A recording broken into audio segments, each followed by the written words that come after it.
وینحصر فی ثمانیۃ ابواب: احوال الاسناد الخبری واحوال المسند الیہ واحوال المسند واحوال المتعلقات الفعل والقصر والانشاء والفصل والوصل۔ مصنف رحمہ جب مقدمے سے فارغ ہوئے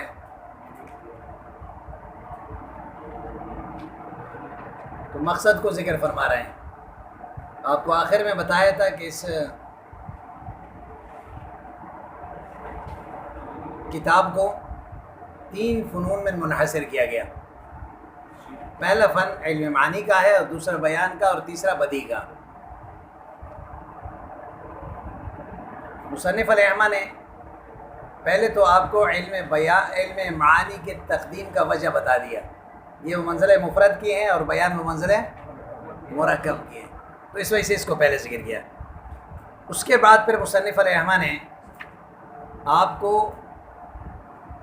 علم معانی کے تعریف ذکر کر دی۔ وہ علم یعرف به احوال اللفظ العربی التي بها يطابق اللفظ مختصر الحال، ایسا علم ہے جس کے ذریعے سے لفظ عربی کے احوال کو پہچانا جاتا ہے، جس کے ذریعے سے لفظ مختصر الحال کے مطابق ہو جاتا ہے، مطابق ہو جاتا ہے۔ سمجھ آئی بات؟ پھر تعریف کی مصنف رحمہ نے وضاحت بھی کر دی کہ علم 2 معنوں کے لیے استعمال ہوتا ہے، اور مشترک لفظ ہو گیا تو مشترک لفظ کو تعریفات میں ذکر نہیں کیے جاتے ہیں۔ احوال سے پھر کیا مراد ہے، لفظ عربی کا ذکر کیوں کیا، بات سمجھ میں آئے نا؟ التی بہا یطابق اللفظ مختصر الحال سے کیا مراد ہے، اور پھر فوائد قیود بتانے کے بعد اب وینحصر المقصود من علم المعانی فی 8 ابواب۔ مصنف تعریف سے فارغ ہوئے تو اب علم معنی کے اقسام کو ذکر فرما رہے ہیں۔ علم معنی کا مقصود جو ہے وہ 8 ابوابوں پر مشتمل ہے۔ ہر چیز کے 2 وجود ہوتے ہیں، ایک وجود ذہنی ہے اور دوسرا وجود خارجی ہے۔ وجود ذہنی تعریف سے سمجھ میں آتی ہے، اور وجود خارجی جو ہے وہ اقسام سے۔ سمجھ آئی بات؟ مصنف فرما رہے ہیں کہ علم معانی کا مقصود جو ہے 8 ابواب پر مشتمل ہے۔ کتنے پر؟ وہ 8 کو مصنف رحمہ ذکر کر رہا ہے۔ پہلے کیا ہے؟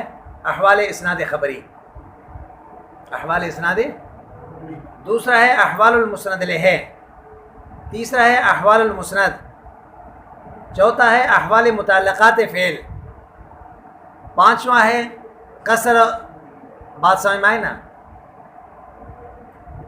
اور چھٹا ہے انشاء،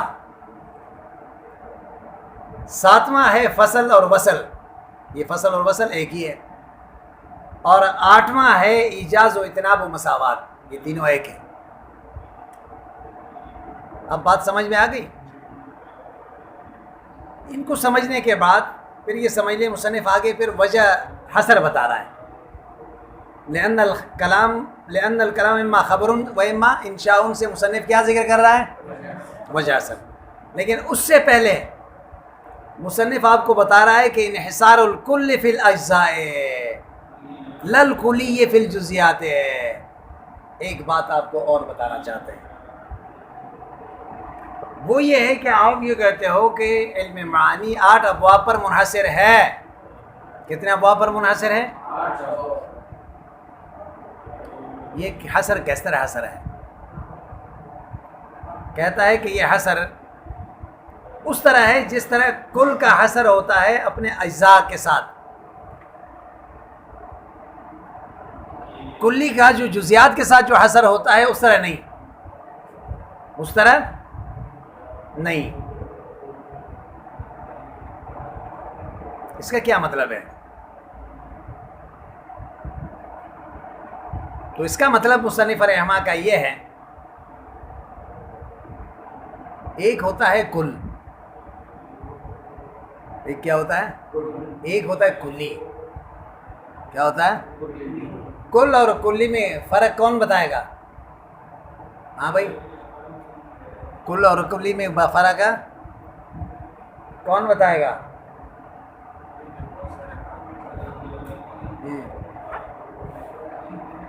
کلی سب نہیں ہوتے ہیں.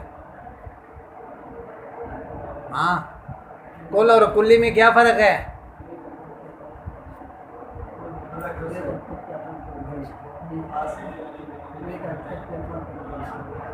اور کل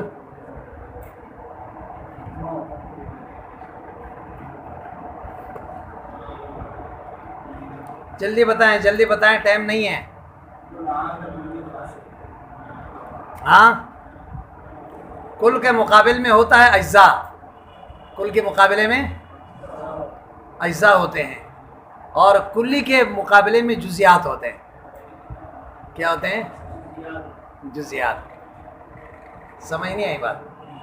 اب کل اور کلی کے درمیان فرق یہ ہے،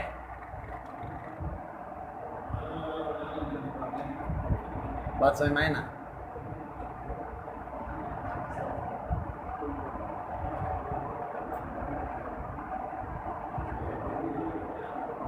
نہیں سمجھے؟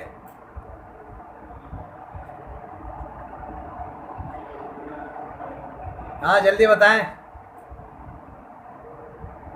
کوئی بتائیں کل اور کلی کے فرق.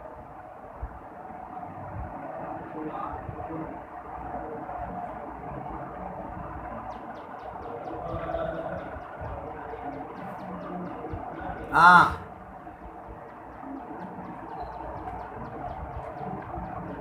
شما چی گفتی؟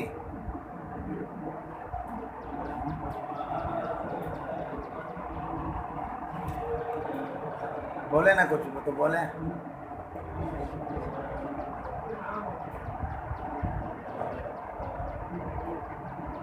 ہاں، کوئی ایک آدمی تو کچھ نہ کچھ بتائیں.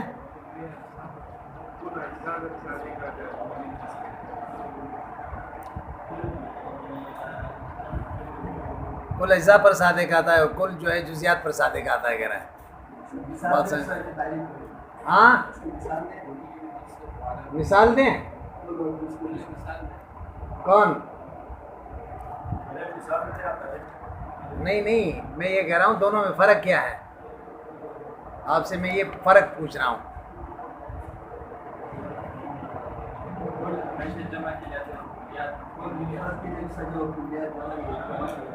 یہ کس نے کہا کہ کل مفرد کہلاتا ہے؟ ہاں،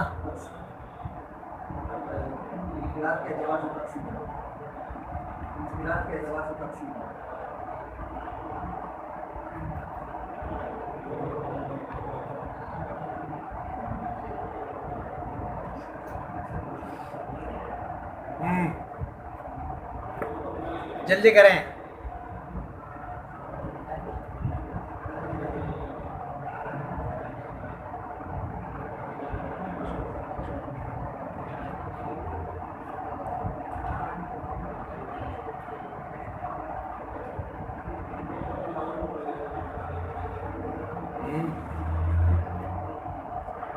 دیکھیں، کلی جو ہے ہر فرد پر اطلاق ہوتا ہے اس کے. کل ہر فرد پر اطلاق نہیں ہو، مجموعے پر اطلاق ہوتا ہے کل. جیسے مثال کے طور پر، بات سمجھ میں آئے نا، مجموعے پر اطلاق ہوتا ہے. تو اس کا مطلب یہ ہے کہ کل کے جو جزیات ہیں وہ اس کا محمول نہیں بن سکتا ہے، اور اس میں نہیں بن سکتا. تو مثال کے طور پر یہ دیکھو، ایک انسان ہے، یہ کیا ہے؟ کل ہے. انسان کیا ہے؟ ایک کل ہے. اس کے ہاتھ پاؤں یہ سارے کیا ہیں؟ اس کے اجزاء ہے. اس کے کیا ہے؟ اجزاء ہے. سمجھ آئی بات؟ کیا ہے؟ اجزاء ہے. اب یہ آپ نہیں کہہ سکتے ہیں کہ یدن زیدن. یدن یہ کل جو ہے اپنے اجزاء کے لیے محمول نہیں بن سکتا. محمول سمجھ نہیں آئی بات؟ اپنے اجزاء کے لیے محمول نہیں بن سکتا. آپ انسان کے کسی ایک حصے کو لے کے آپ اس کو موضوع بنائیں اور انسان کو محمول بنائیں، نہیں ہو سکتا. سمجھ نہیں آئی بات؟ البتہ کلی میں جو ہے، کلی اپنے جزیات کے لیے محمول بن سکتا ہے. بات سمجھ میں آئی نا؟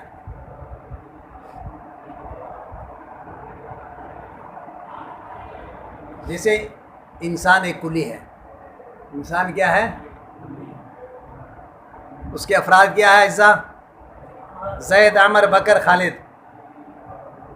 اب زید انسان کہہ سکتے ہیں نہیں کہہ سکتے ہیں؟ ہاں بھائی. تو یہاں کلی محمول بن گیا یا نہیں بن گیا اپنے جزی کے لیے؟ سمجھ آئی بات یا نہیں سمجھے؟ ہاں بھائی، فرق سمجھ میں آ گیا؟ یعنی اس کا خلاصہ یہ ہوا. دوسرے انداز سے آپ یہ بھی کہہ سکتے ہیں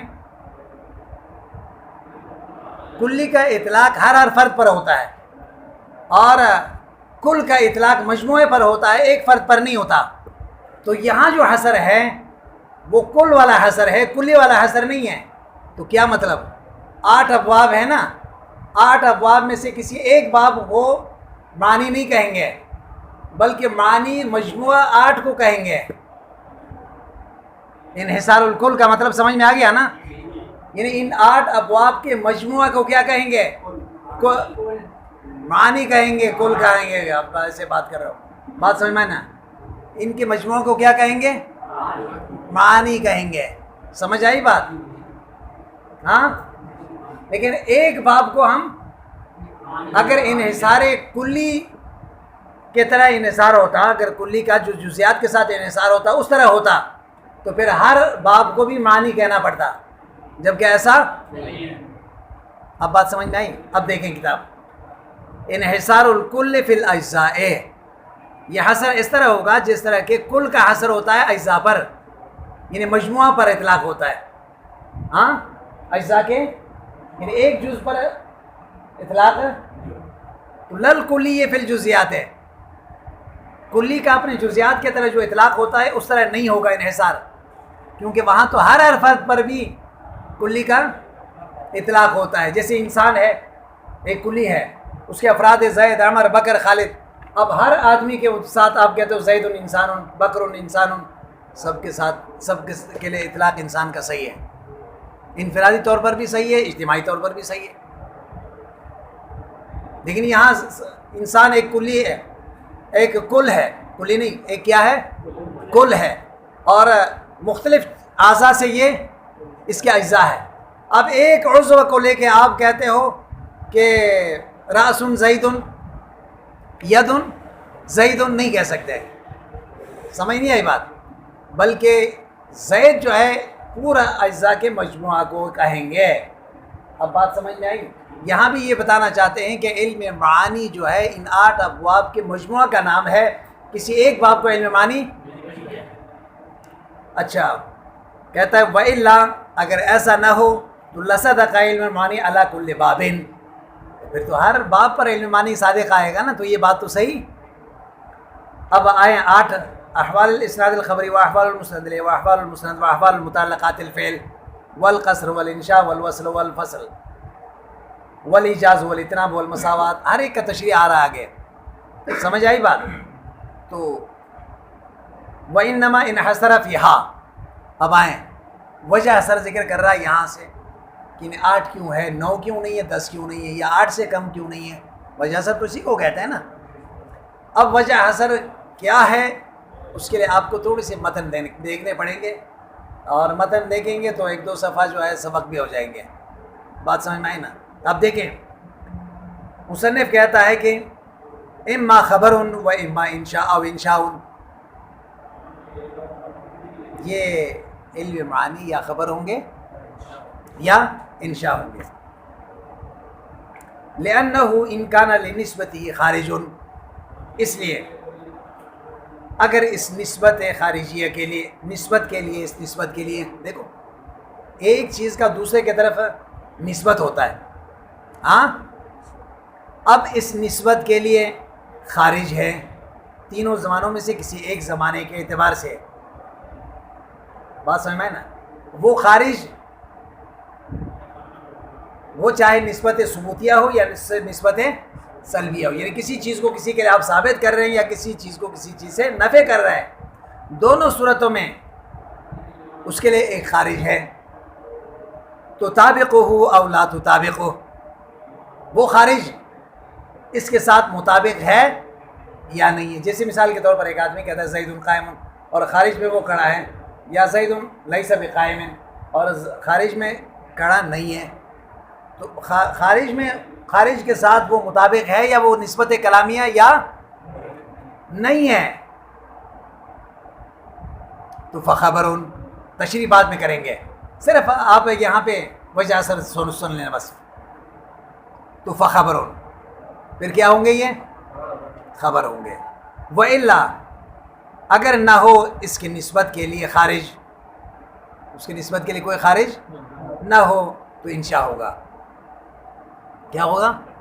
انشاء ہوگا. اب ایک بات تو یہ شروع میں آپ سمجھ گئے کہ یہ یا تو خبر ہوں گے یا انشاء.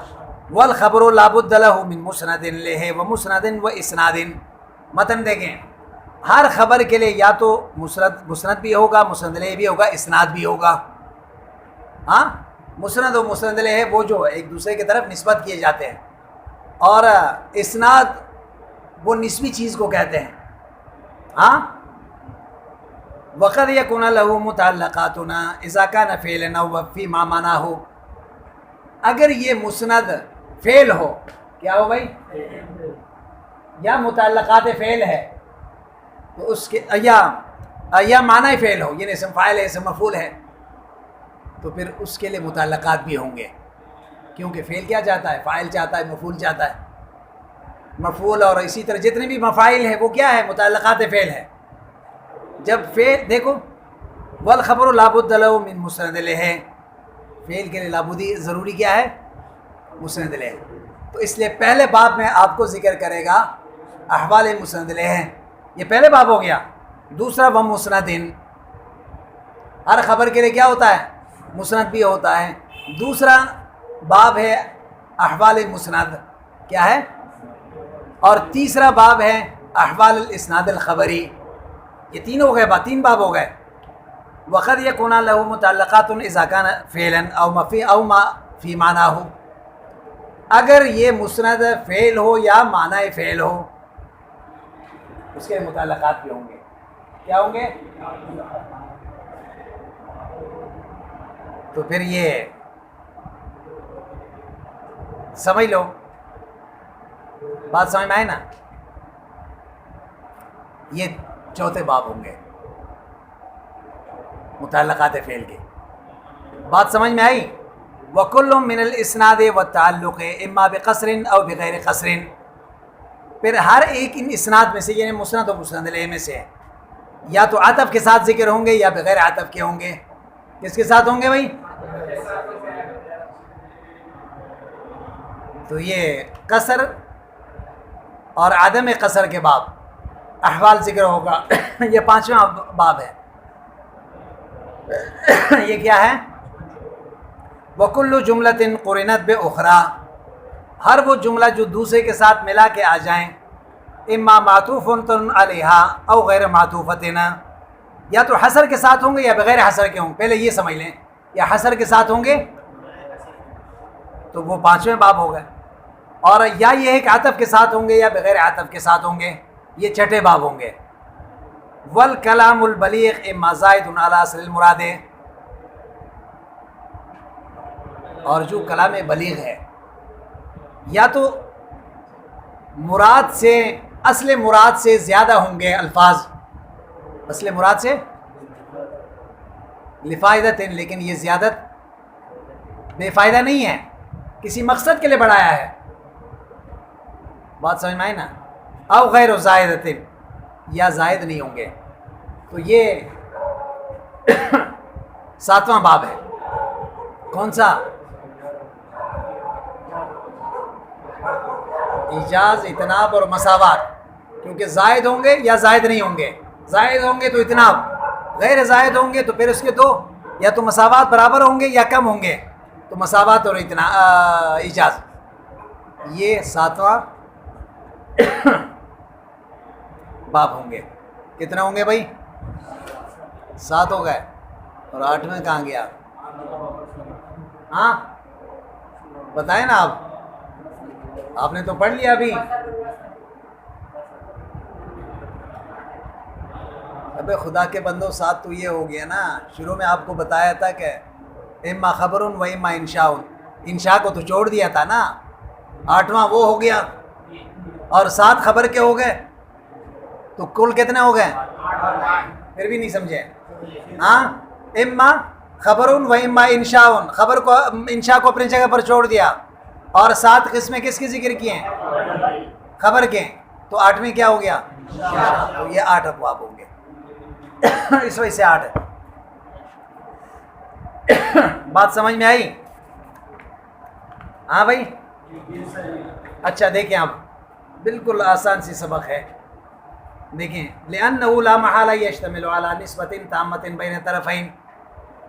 لأن الکلام، اس لیے کہ یہ کلام یا خبر ہوں گے یا انشاء ہوں گے. لأنه، اس لیے کہ یہ کلام لا محالہ ضروری طور پر يشتمل على نسبة تامة، ایسے نسبت تامہ پر مشتمل ہوگا جو طرفین کے درمیان ہو، مسند و مسند لے کے. قائمۃ بنفس المتکلم، یہ متکلم کے ساتھ قائم ہوگا. وهو تعلق احد الشیئین بالآخر.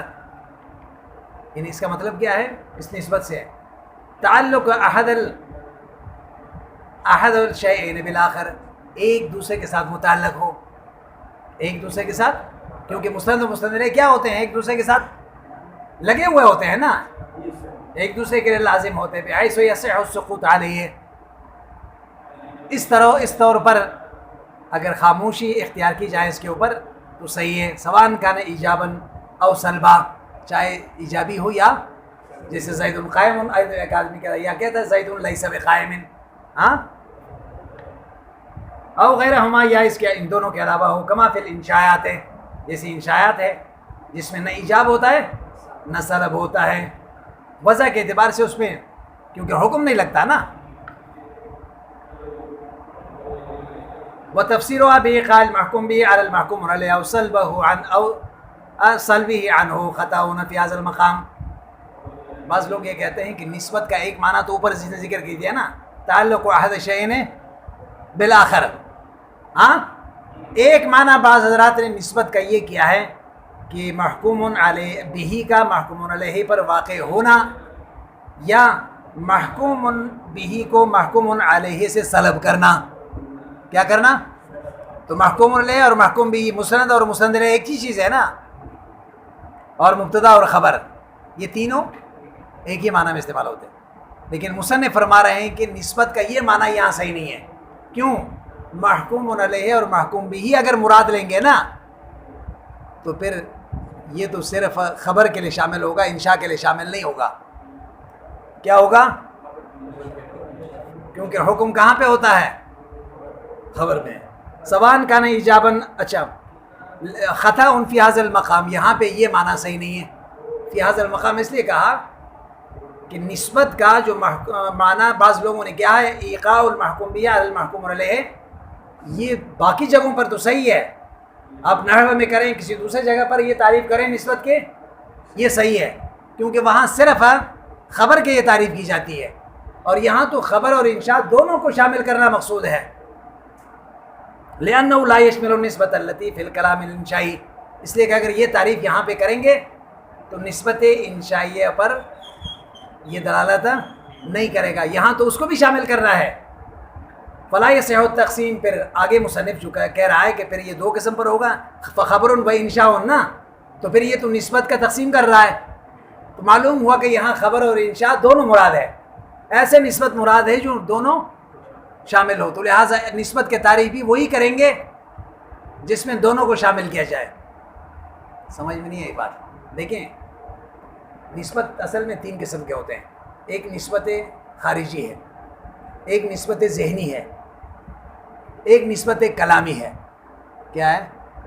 جب دیکھیں ایک آدمی کہتا ہے زید قائم، پہلے ذہن میں وہ بات آتی ہے، کوئی بات پہلے ذہن میں آتی ہے پھر زبان پہ لاتا ہے نا آدمی. جو ذہن میں آتی ہے تو اس کلام کو نسبت کلامیہ کہتے ہیں، ذہنیہ.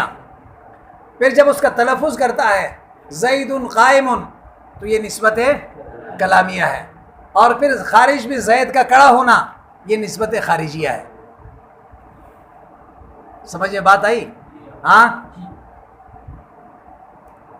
اگر نسبت کلامیہ نسبت خارجیہ کے موافق ہو تو اس کو خبر کیا ہے، اس کو صادق کہتے ہیں. اگر نسبت کلامیہ نسبت خارجیہ کے موافق نہیں ہے اس کو کاذب کہتے ہیں. یہ بات سمجھ میں آئی؟ اب آگے جائیں.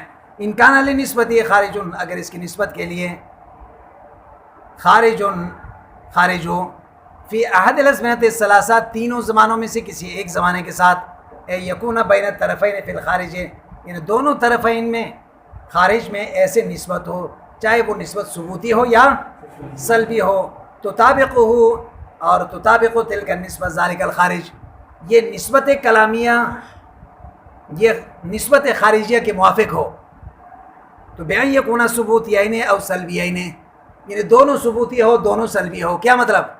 نسبت کلامی بھی کہتا زید قائم ثبوتی ہے اور خارج میں زید بھی کڑا ہو، دونوں ثبوتی ہے. اولا تطابقہ او سلبیین، یا دونوں سلبی ہو. سمجھ آئی بات؟ اولا تطابقہ، یا مطابق نہیں ہے. بأن تكون النسبة المفهومة من الكلام ثبوتية والتي بينهما في الخارج والواقع سلبية او بالعکس. عدم مطابقت کا مطلب کیا ہے؟ نسبت کلامیہ تو کیا ہے؟ ثبوتیہ ہے، اور خارج میں جو ہے نسبت خارجیہ جو ہے سلبیہ ہے. دو میں موافقت نہیں ہے. پہلے کو کیا کہتے ہیں؟ خبر صادق. دوسرے کو کیا کہتے ہیں؟ خبر کاذب. یا بالعکس ہو، یہ سلبیہ ہو اور خارجیہ نسبت کلامیہ کیا ہو؟ ثبوتیہ ہو. تو فخبرون، ان دونوں صورتوں کو کیا کہتے ہیں؟ خبر کہتے ہیں. پہلے کو مطابق ہو، نسبت کلامیہ نسبت خارجیہ کے موافق ہو تو خبر صادق. نسبت کلامیہ نسبت خارجیہ کے مطابق نہیں ہے تو اس کو خبر کاذب. فخبرون افل کلام و خبرون، دونوں صورتوں میں اس کلام کو کیا کہیں گے؟ وَإِن لَمْ يَكُنْ لِنِسْبَتِهِ خَارِجٌ كَذَلِكَ، اگر کلام کے لیے اس جیسے نسبت نہیں ہے. بات سمجھ میں آئے نا؟ فَإِنشَاءٌ، کیا ہے؟ اس کو انشاء کہیں گے.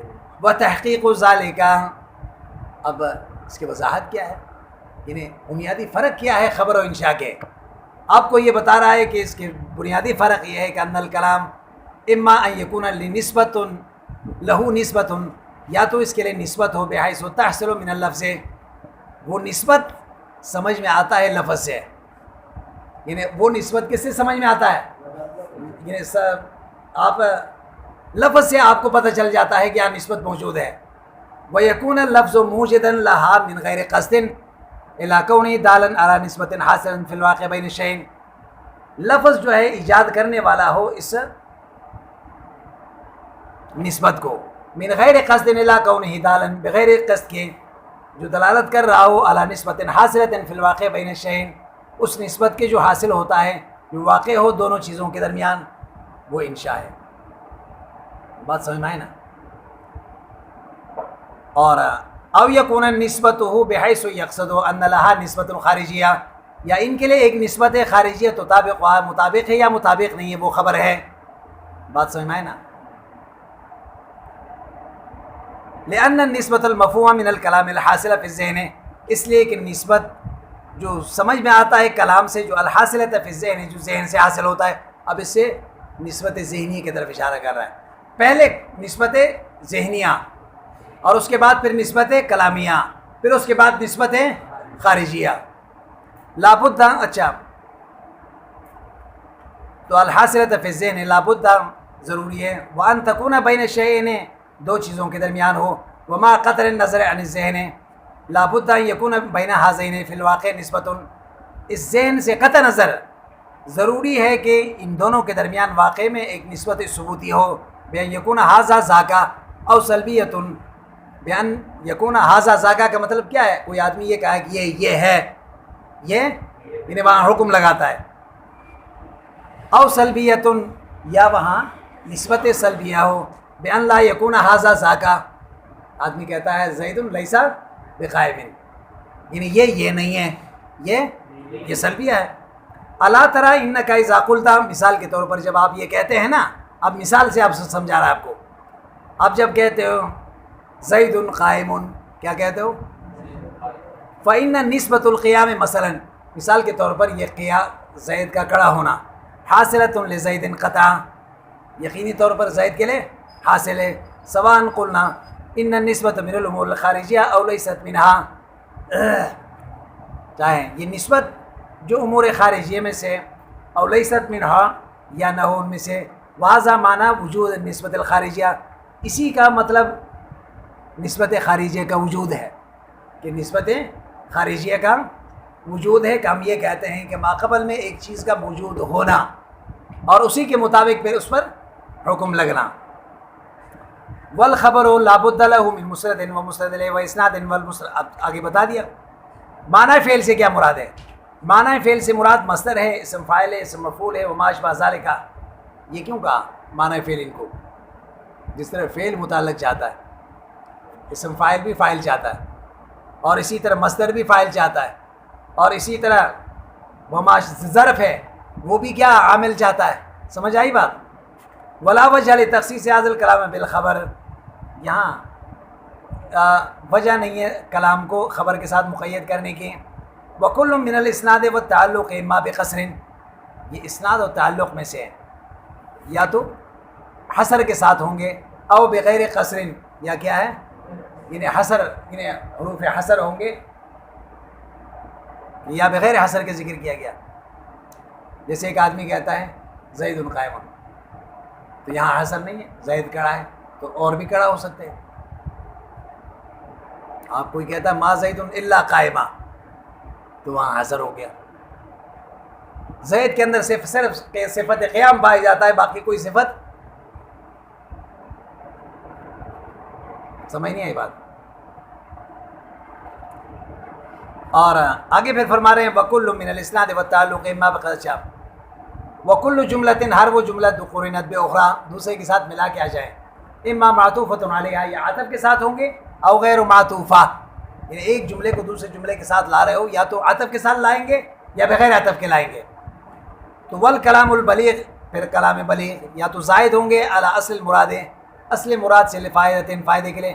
فائدہ لفائدۃ کا قید کیوں بڑھایا؟ اس لیے کہ تطویل اور حشوہ اس سے نکل گیا، کیونکہ وہ کلام فصیح میں نہیں ہوتا۔ غیر ضروری باتیں کلام فصیح میں انہ لا حاجۃ الیہ بعد تقیید الکلام بالبلیغ، لیکن مصنف فرما رہے ہیں لفایتن کی ضرورت نہیں تھی۔ کیوں؟ جب ماقبل الکلام البلیغ کہا نا، کلام بلیغ میں خود بے فائدہ باتیں نہیں ہوتی ہیں، تو لفایتن لانے کی ضرورت، او غیر زائدن یا زائد نہ ہو، تو اس میں پھر دو آ گئے، ایجاز اور مساوات۔ ھذا کلہ ظاہرنا، یہ تو بالکل واضح ہے، لیکن لا طائل تحتہ، بات سمجھ میں آئے نا، لیکن لا طائل تحتہ کوئی فائدہ نہیں ہے اس کے ماتحت، لأن جمیع ما ذکر من القصر والفصل والوصل والاجاز ومقابلہ انما هي احوال الجملہ۔